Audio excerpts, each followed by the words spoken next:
네, 안녕하세요. 반갑습니다. 한용 대표입니다. 자, 주말 잘 보내고 계시죠? 우리 주말 동안에 상당히 좋지 않은 그런 내용들이 좀 계속해서 쏟아져 나오고 있는 그런 상황입니다. 우크라이나, 참 북한도 참 심상치 않은 그런 모습들을 보여주고 있고요. 또 미국이 또 북한에 대해서 경고를 좀 하고 있는 그런 상황이다라고 좀 봐야 될 것 같습니다. 여러 가지로 지정학적 리스크들이 시장을 굉장히 억누르는 그런 모습들을 좀 보여주고 있습니다. 그래서 오늘은 여러분들이 이제 뭐 오늘 뉴스를 보시게 되면은 2월 16일 날 뭐 전쟁할 수도 있다라고 이제 미국이 발표를 했습니다. 근데 이게 이제 가능성이 있는 것인지 한번 뭐 봐야 될 것 같고요. 우리가 생각해 보면 그런 것 같습니다.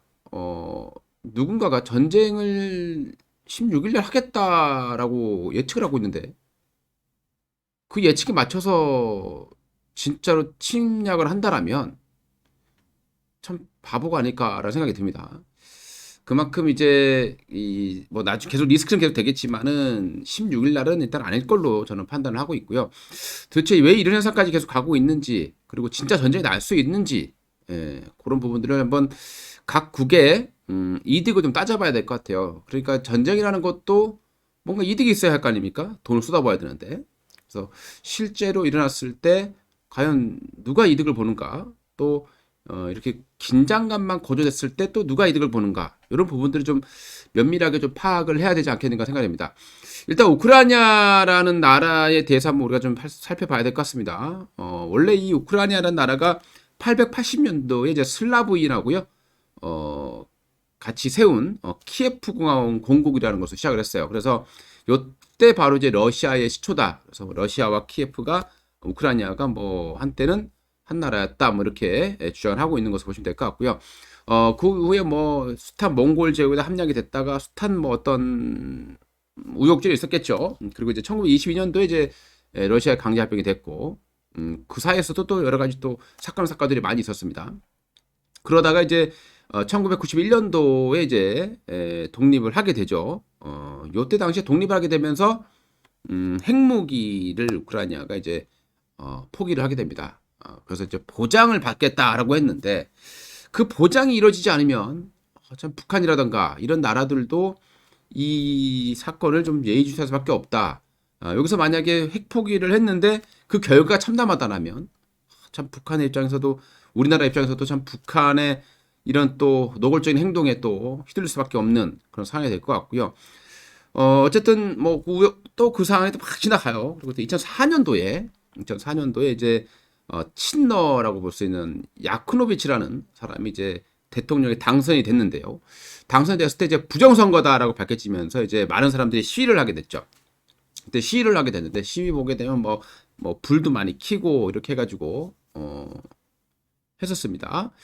그리고 나서 이제 시위를 하게 되니까 2010년도에 이제 이 시위를 하게 되니까 이제 사임을 했겠죠. 사임을 했다가 이제 2010년도에 이 야크로비치라는 사람이 또 다시 복귀를 해서 정권을 또 장악하게 됩니다. 그래서 EU에 가입하겠다, 유럽 연합에 가입을 하겠다라고 이제 표면적으로 얘기는 했지만 내부적으로는 러시아와 비밀 협정을 맺은 것이 이제 폭로가 되면서 2013년부터 이제 이 우크라이나 사람들의 그 시위가 시작이 됩니다. 그래서 키예프에 있는 그 광장에서 이제 대규모로 시위가 되고 또 이것이 이제 경찰 뭐 특수경찰이라든가 개입이 되면서 엄청난 또 사상자가 발생을 하고 했었습니다. 근데 이게 시위가 너무 커지다 보니까 이제 이 야크노비치라는 사람이 이제 사임을 하게 되고요. 러시아로 망명을 하게 됩니다. 그러면서 이제 EU 가입 협약에 이제 사인을 하게 되는 그런 상황까지 연출했었습니다. 또 이렇게 되니까 또 이 친러계가 또 가만히 있지 않겠죠. 그래서 이때 또 친러계가 또 시위를 해요. 그래서 크림반도하고 동부 지역 일명 이제 돈바스 지역이라고 많이 하는데요. 돈바스 지역에 전쟁이 이제 정부군하고 이 반군이 싸게 되는 그런 상황이 됐고요. 뭐 지금까지 휴전협정하고 있습니다만은 계속해서 이제 이렇게 이제 내전이 일어나고 있는 그런 상황으로 보시면 될 것 같습니다. 어찌되었건 러시아가 개입을 하게 되면서 이 크림반도를 우크라이나가 이제 빼앗겼다라고 보시면 될 것 같죠. 그러다 보니까 이제 우크라이나 같은 경우는 이제 나토에 가입을 해서 이제 다시 또 이 크림반도라든가 이거 탈환을 또 생각하고 있지 않느냐. 뭐 러시아가 이렇게 생각하고 있는 것으로 보시면 될 것 같습니다. 그러다 보니까 러시아 입장에서 원하는 건 뭐겠습니까? 우리나라와 비슷한. 그러니까 지금의 우크라이나의 모습을 보게 되면은 우리가 이제 동부 지역하고 서부 지역으로 이렇게 나눈다고 얘기했지만은 지도를 보게 되면은 약간 동남부 지역, 그 서북부 지역으로 이렇게 나눠지는 것 같아요. 그래서 이제 지금 거의 뭐 나눠지고 있는 그런 상황인데 우리나라의 이제 독립 이후 45년 독립 이후에 모습과 상당히 유사한 그런 모습들을 보여주고 있는 그런 상황이 될 것 같습니다. 돈바스 지역을 보시게 되면 이렇게 이제 생겼습니다. 돈바스 지역 이렇게 생겼죠. 여기 보시게 되면 이제 여기가 이제 러시아 쪽 친너게라고 보시면 될 것 같고요. 동부라기보다 동남부 지역이 되겠죠. 그리고 이제 서북부 지역 여기가 이제 정부군 지역이다라고 보시면 될 것 같은데요. 이렇게 지금 어느 정도 나눠져 있는 그런 상황으로 보시면 될 것 같습니다. 러시아 쪽에 친한 사람들은 러시아가 잘 되길 바랄 것이고 또 서유럽에 가까운 사람들은 또 자유 또 이 민주주의를 또 선호할 수밖에 없다라고 보시면 될 것 같습니다. 참 이 상황을 보시게 되면 러시아가 원하는 게 무엇인지 어느 정도 보이시겠죠. 그러니까 러시아는 이제 뭐 자기의 어떤 안보에 보장을 해라 뭐 이런 얘기를 하고 있는 상황이고요. 그러면은 결국에는 러시아가 원하는 것은 분단, 그러니까 이 돈바스 지역을 독립 또는 병합. 그러니까 돈바스 지역의 이 반군들이 원하는 게 독립 또는 러시아 병합이다라고 보시면 될 것 같아요. 그러니까 결국에는 방법은 분단처럼 되는 그런 상황으로 이어지고 있다고 봐야 될 것 같고요. 최근에 이제 마크롱이 제시했던 부분들이 이제 바로 핀란드화라고 보시면 되겠습니다. 뭐 핀란드화 돼서 중립국이 되면 얼마나 좋겠습니까? 그러면 정말 안전하겠죠. 근데 중립국이 되게 된다는 소리 자체가 결국에는 러시아에 뭐 넘어가는 거나 뭐 비슷한 그런 현상으로 봐야 될 것 같고요. 하여튼 뭐 지금 우크라이나 사태는 이런 상황으로 이어지겠습니다. 그래서 이제 금요일 날 미국 증시가 이제 또 급락하는 그런 모습이 발생했죠. 장중에 이제 좀 올라가는 모습이 있었는데 미국에서 16일 날 뭐 러시아가 침략할 수 있을 것이다라고 이제 발언을 하게 되면서 시장이 급락하는 그런 모습이 발생했고요. 미국의 국채 금리 같은 경우는 이제 인플레이션 때문에 올라가야 되는 게 정석인데 또 이렇게 위험 지정학적 리스크가 발생하게 되면은 안전 자산의 돈을 모이게 되겠죠. 그래서 안전 자산 채권을 매수하다 보니까 10년물 채권 금리는 2% 이하로 떨어져 있는 그런 상태로 보시면 될 것 같고요. 유가는 단기간에 하루 만에 4% 급등을 해서 참 그 인플레이션에 계속 그 기름을 붓고 있는 그런 상황이라고 우리가 좀 이해를 해보시면 될 것 같습니다. 그래서 전화 통화에 조금이라도 희망이 좀 나온 게 좋겠는데 이번에 바이든하고 푸틴이 전화 통화를 했지만 전혀 어떤 협의점을 아직 찾지 못하고 다음에 전화 기회를 또 기다리고 있는 그런 상황이다라고 보시면 되겠고요. 그러면 16일 날 전쟁이 가능하겠는가? 그 16일 날의 전쟁을 할 거다라고 얘기하는 근거는 그러니까 겨울이 끝나기 전에 전쟁을 해야 되는 거죠. 우리가 이제 이 우크라이나 지역이 봄이 오게 되면 늪지대가 많이 생기기 때문에 탱크가 갈 수 없고 뭐 이렇기 때문에 겨울이 끝나기 전에 러시아가 침략을 할 것이다. 그리고 과거에 조르지아 요 지역도 러시아가 이제 침략을 할 때도 바로 이제 베이징 하계올림픽 때였기 때문에 이번에도 올림픽 기간에도 얼마든지 할 수 있다 이렇게 판단하고 있는 것 같고요. 그 다음에 또 하나가 이제 군대를 13만이라는 군대를 외부 지역에 계속 주둔을 계속 시킬 수는 없지 않습니까? 그러니까 이 주둔시킬 수 없기 때문에 그 안에 어떻게든 결과를 내야 된다. 뭐 이런 의미로 16일 날 전쟁 가능성에 대한 어떤 내용이 나왔다고 보시면 될 것 같고요.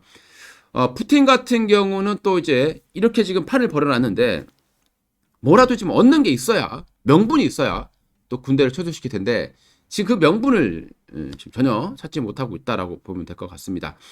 참으로 어려운 그런 상황으로 이어지고 있다라고 봐야 될 것 같고요. 최근에 이제 미국의 대사관부터 시작해서 이제 철수를 했고 우리나라도 이제 뭐 여행이라던가 체류자들을 전부 다 지금 아니면 처벌하겠다고 얘기를 했고요.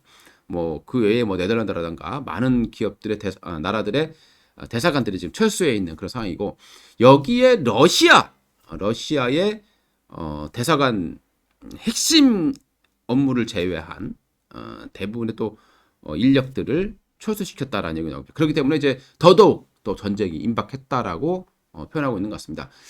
여기에다가 이제 또 하나 본다라면은 중국의 뭐 대사관이라던가 이쪽은 철수가 없다. 이렇게 보시면 될 것 같습니다. 중국은 전혀 철수를 하지 않고 있다라고 봐야 될 것 같고요. 자, 그리고 또 뉴스를 보시게 되면 이제 뭐 그런 내용이 나오고 있습니다. 블링컨 같은 경우는 이제 푸틴이 결단하면 바로 우크라 침공을 할 것이다. 이렇게 얘기를 하고 있는 상황이고요. 그리고 러시아 외교관 철수, 그리고 미국과 러시아 같은 경우 이제 우크라 침공 시에 미국이 나토의 진짜 동진을 보여주겠다라고 경고를 했어요. 또 반면에 보게 되면은 또 바이든이 얘기한 거 보게 되면 러시아는 일반 테러 집단이 아니기 때문에 만약에 서로 총을 겨누게 되면 이것은 세계대전이다라고 표현을 했고 그렇기 때문에 웬만해서는 전쟁할 수 없을 거다라는 어떤 발언도 한 부분도 있습니다. 그리고 러시아가 우크라 침공을 위해서 자작극을 할 것이다 라는 부분들도 미국에서 보도하고 있는 상황입니다. 지금 이 내용들을 보시게 되면은 이 긴장을 어떻게 보면 미국이 계속 확대 보도를 해야 한다고 봐야 될까요? 계속 아직 이루어지지 않은 부분들을 이렇게 될 것이다라고 지금 발표를 하고 있는 상황이죠. 예전에 뭐 우리 베트남 전쟁 같은 경우에도 뭐 자작극설이 많이 있잖아요. 그렇기 때문에 러시아도 지금 그렇게 할 거다라는 그런 내용들이 지금 나오고 있다. 이렇게 좀 봐야 될 것 같습니다. 참 복잡한 그런 과정이면은 분명하다라고 판단이 되고요. 자, 그럼 이제 우리가 면밀하게 좀 봐야 될 것 같아요. 그럼 러시아 같은 경우는 현재 푸틴의 책사들이 대부분 강경파입니다. 그러니까 구소련 제국을 꿈꾸는 그런 사람들이 지금 이제 책사로 있다라고 봐야 될 것 같고요. 그리고 이제 우크라이나가 나토에 가입할 경우에 지금 강제 병합했던 이 크림반도를 다시 또 위험에 빠뜨릴 수 있다라는 우려감. 그리고 전쟁을 했을 때 과연 러시아가 이득을 보겠느냐? 이득 볼 건 별로 없다라고 생각을 하겠죠. 지금 뭐 러시아하고 독일하고의 가스관 이것도 당장 피해가 될 것이고 경제 제재라든가 뭐 이득 볼 수 있는 게 거의 없다 보셔도 될 것 같아요. 그냥 우크라이나의 어떤 지정학적 그 부분들에 대한 그 나토의 동진을 막는 것 이거 하나밖에는 얻을 수 있는 게 없다라고 보시면 될까. 그렇기 때문에 러시아는 지금 요구하는 게 이제 핀란드화를 계속 선호하면서 그런 내용들을 발언하고 있다라고 보시면 되겠습니다. 근데 이게 또 가능하겠느냐 핀란드화가.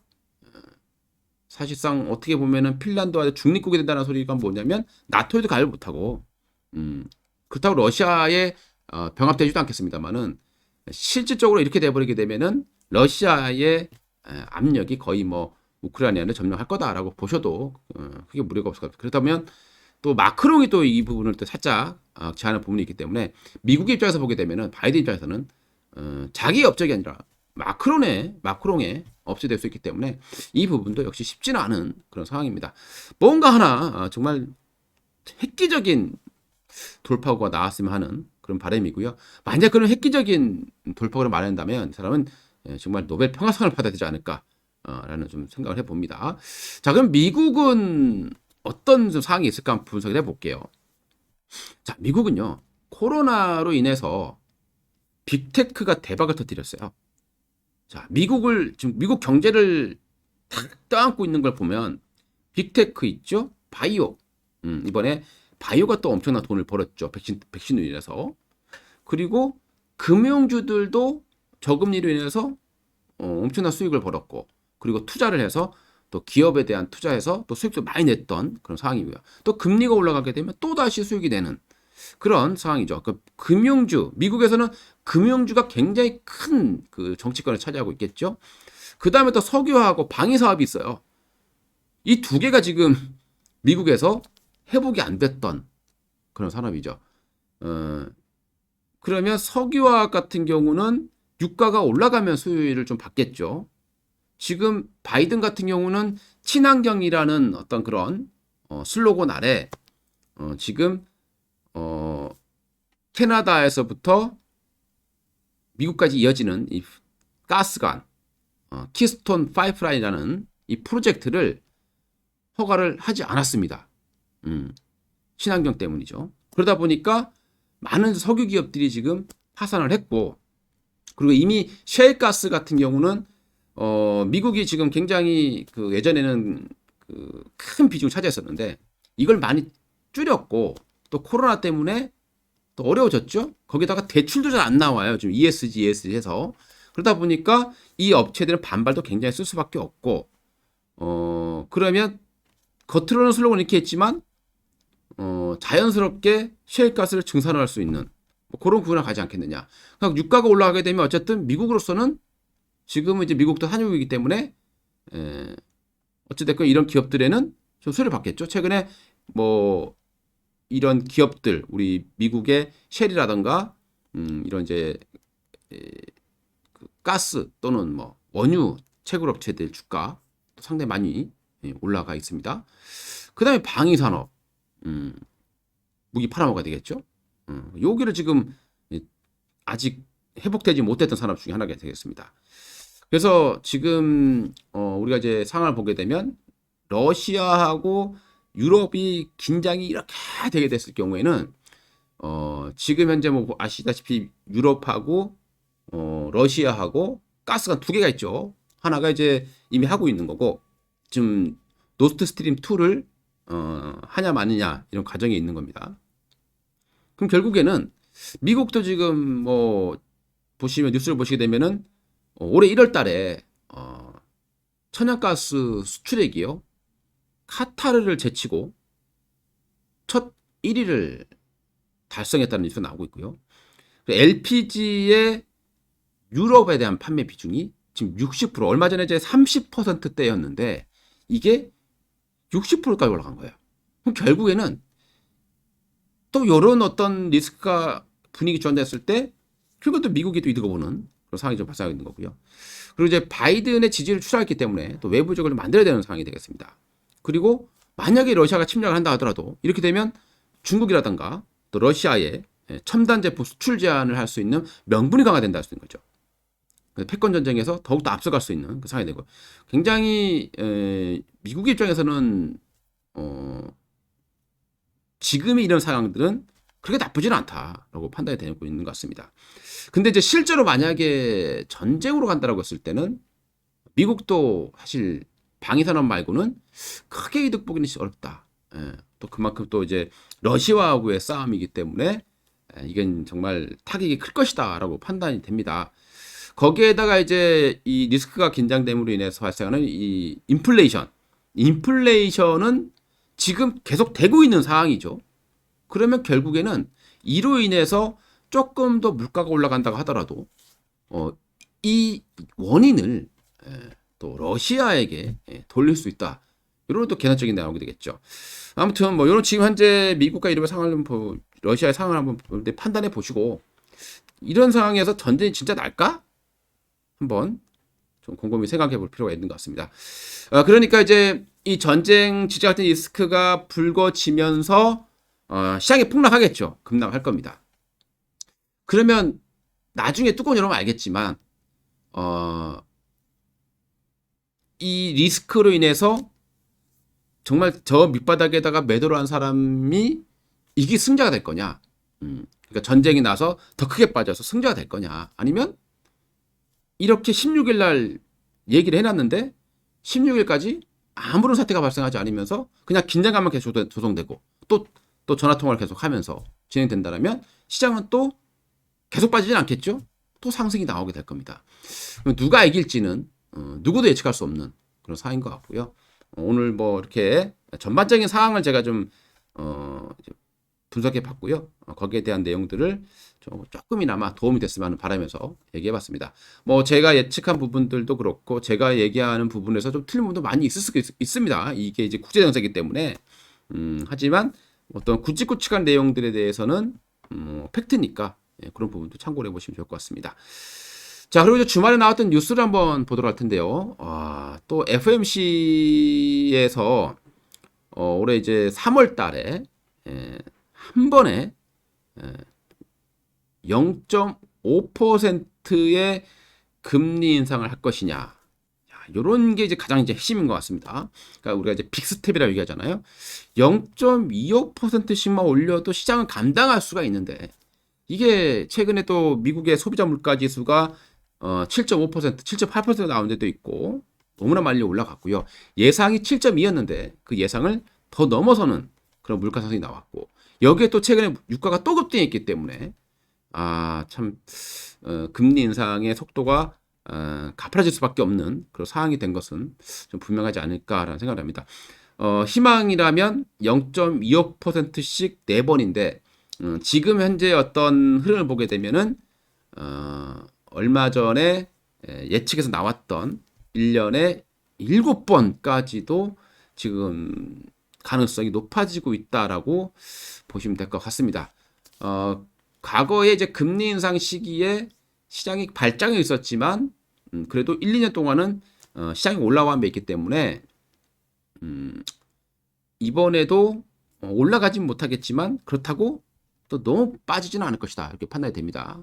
그러니까 이 우크라이나 사태만 어느 정도 잠잠해지면 또 시장을 좀 반등할 수 있는 어떤 여력은 좀 남아 있을 것이다라고 봐야 되겠죠. 왜냐하면 또 이제 미드 코로나 가게 될 것이고 그로 인해서 이제 공급망도 언제 회복될 것이고 그러면 지금 이렇게 떠들어댔던 이 인플레이션도 어느 정도 완화될 가능성이 높다.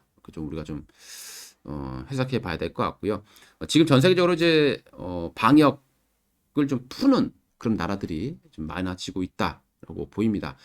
그래서 소비가 어느 정도 받쳐준다라면은 금리가 올라가는 정도는 1, 2년은 버틸 수 있다라고 봐야 될 것 같고요. 우크라이나 사태만 빨리 어느 정도 좀 해결되는 것까지는 모르겠습니다만은 다시 조금 수면 아래로 좀 내려갔으면 하는 그런 바람입니다. 자, 또 뉴스 하나 보시게 되면요. 우리나라 같은 경우도 이제 위드 코로나에 대한 재개를 이제 서두를 거다라는 얘기들이 많이 나오고 있는데요. 제가 볼 때도 지금의 어떤 상황에서 이 거리두기 방역 이거를 더 유지하기는 아마 힘들지 않겠느냐. 보건부에서는 아직 정점이 아니기 때문에 신중해야 된다라고 얘기합니다만은 저는 이번에 오히려 풀어서 오히려 이 정부의 이 대응력을 테스트해봐야 되지 않느냐. 계속 거리두기를 해서 계속 막아놓기만 하면 언제까지 못 버티 막아놓게 하겠습니까? 그렇죠? 그러니까 풀어놨다가 진짜 안 될 것 같을 때 다시 그 정부의 어떤 방역 능력을 테스트를 해보고 하는 게 맞지 않겠느냐라고 생각을 해보고요. 어쨌든 뭐 이런 위드 코로나 관련 종목들이 최근에 그래도 바닥에 좀 움직이고 있는데요. 관련 종목들 여전히 그래도 좀 시장에 대비해서는 견조할 것이다라고 판단이 되고요. 이번에 그 프랑스 같은 경우에는 뭐 백신만 맞으면 검사하지 않아도 여행을 올 수 있게끔 입국 갈 수 있게끔 해준다라는 또 내용이 발표가 되고 있는 상황입니다. 그만큼 이제 전 세계적으로는 어느 정도 이제 방역을 좀 완화하는 그런 흐름을 가고 있고요. 최근에 인도 같은 경우 특히 이제 뉴델리 지역에 하루 확진자 수가 1000명대로밖에 나오지 않고 있는 그런 상황이죠. 그 전에 너무나 많이 늘었기 때문에 이제 어느 정도 좀 줄고 있는 그런 과정을 보시면 될 것 같습니다. 자, 그리고 또 뉴스 보시게 되면 이제 셀트리온의 램시마가 작년에 이제 미국 내에서 매출이 역대 최고를 기록했고요. 처방 기준 비율이 한 22% 정도로 나왔다는 얘기가 있습니다.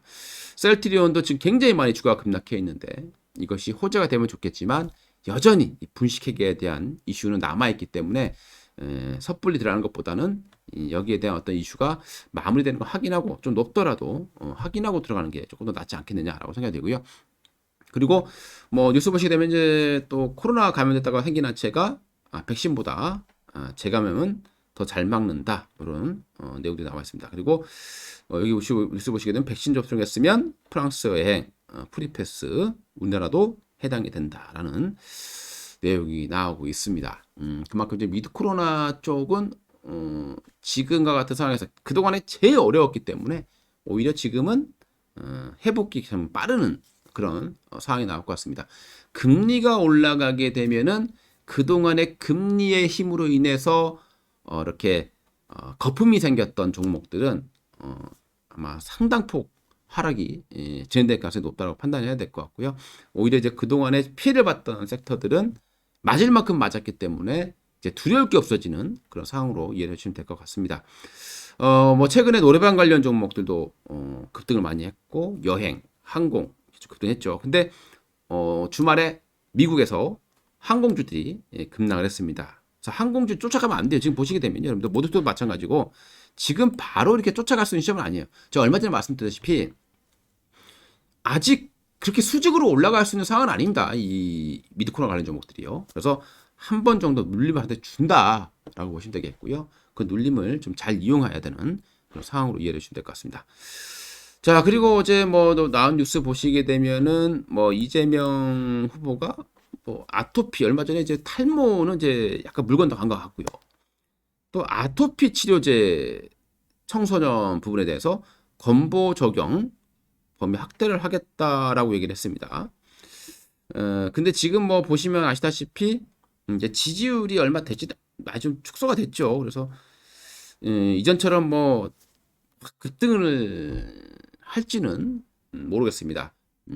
이제 최근에 이제 그래도 뭐 줄기세포를 이용해서 아토피 치료제를 만들고 있는 강스텐 바이오 그리고 이 고바이오랩 이런 기업들이 그래도 아토피 치료제를 개발하고 있는 업체로 보시면 될 것 같습니다. 자, 그리고 이제 얼마 전에 이제 키옥시아가 오염이 발생을 해서 대규모 생산 차질이 발생하고 있다라는 뉴스 나오고 있죠. 이렇게 되면 낸드 가격이 좀 상승할 가능성이 높아지고 여기에 대한 수혜는 당연히 이제 하이닉스로 올리게 되겠죠. 그래서 금요일에 이제 하이닉스가 올라갔던 배경으로 보시면 될 것 같습니다.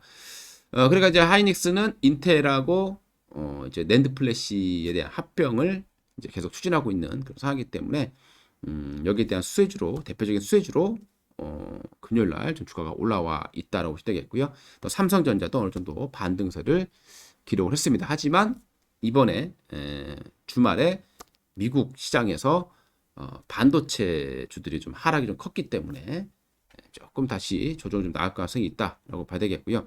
우크라이나에 대한 리스크만 어느 정도 해결된다면은 여전히 반도체 쪽은 상당히 긍정적이다라고 보시면 되겠죠. 반도체 쪽이 우크라이나 때문에 이제 타격을 입는 이유는 러시아가 우크라이나를 침략을 만약에 한다라고 했을 때 미국에서 바로 러시아에 대한 반도체 수출을 전면 금지할 수 있기 때문에요. 그래서 이제 반도체 관련 종목들이 좀 하락을 했었다라고 이해해 보시면 되겠습니다. 자, 우리 이번 주의 일정인데요. 15일 날 이제 미국의 생산자 물가 지수가 발표가 되고요.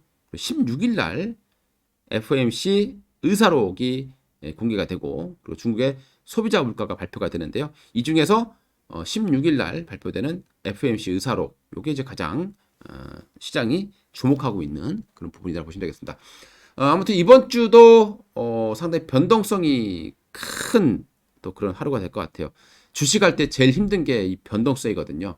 어느 정도 변동성이 없어야 우리가 주식을 할 때 추세 매매를 할 수가 있는데 이렇게 변동성이 커지게 되면 막 종목들이 가다가 그냥 한 방에 그냥 쭉 빠져버리게 되고 수급이 깨지게 되면 그때부터는 주가가 계속 내려가는 현상이 발생하기 때문에 변동성이 큰 시장에서는 참으로 주식하기 어렵다라고 봐야 될 것 같습니다. 뭐 이런 시장에서 당연히 올라갈 수 있는 것은 뭐 최근에 에그플레이션 관련 종목들, 뭐 미래생명자원, 그리고 팜스토리, 그리고 뭐 농우바이오, 그리고 뭐 경농 뭐 이런 기업들이 최근 흐름이 그나마 좀 괜찮고요. 그다음에 이제 뭐 전쟁 관련주라고 하면은 뭐 대표적으로 한일단조, 뭐 빅텍 이런 기업들이 꿈틀꿈틀 될 것 같습니다. 근데 전쟁 관련주를 우리가 이제 매수를 하게 되면요 어떤 게 문제가 되겠습니까? 전쟁이 나기를 바랄 수밖에 없어요. 참 아이러니한 상황이 되는 거죠. 그래서 저는 그냥 전쟁주를 사서 전쟁 나라 이렇게 빌 바에는 그냥 수익을 포기하게 낫지 않을까 그런 생각도 좀 해봅니다. 자, 이렇게 또 한 주에 나왔던 뉴스를 좀 분석을 해봤고요. 여러분들 투자에 조금이라도 좀 도움이 됐으면 하는 그런 바람입니다. 지금까지 어떤 제가 분석해본 바로는 전쟁을 해서 그 얻을 수 있는 것보다는 미국 입장에서 보게 되면 그냥 이런 리스크가 올라가는 쪽에서 보는만 더 유리하지 않느냐. 그래서 16일 날 예상했던 전쟁이 일단 뭐 나지는 않을 것으로 저는 예측을 해봅니다. 여러분들 생각은 어떠신지요? 한번 잘 생각해 보시고 전쟁이 난다 안 난다 이 부분을 누군가가 예측한다는 것 자체가 뭐 불가능하다 이렇게 봐야 되기 때문에 그냥 전반적인 상황만 참고를 해주셨으면 감사하겠습니다. 이상 한도 대표였습니다. 감사합니다.